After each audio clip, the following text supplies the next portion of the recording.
भटक्या कुत्र्यांच्या वाढत्या त्रासामुळे नाशिककरांमध्ये भीतीचं वातावरण निर्माण झालंय.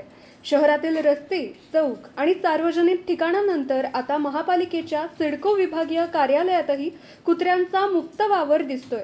या कार्यालयात दररोज महिला, ज्येष्ठ नागरिक, विद्यार्थी आणि लहान मुलांसह शेकडो नागरिक विविध कामांसाठी येत असतात.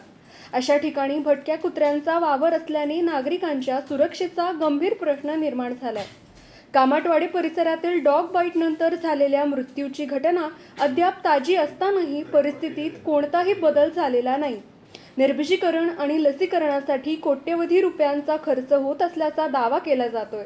मात्र प्रत्यक्षात भटक्या कुत्र्यांचा सुळसुळाट कायम आहे. महापालिकेच्या स्वतःच्या कार्यालयातच अशी परिस्थिती असल्याने प्रशासनाने तातडीने विशेष मोहीम राबवून नाशिककरांच्या सुरक्षेसाठी ठोस उपाययोजना कराव्यात, अशी मागणी नागरिकांकडून केली जाते. नितीन चव्हाण, आपलं नाशिक.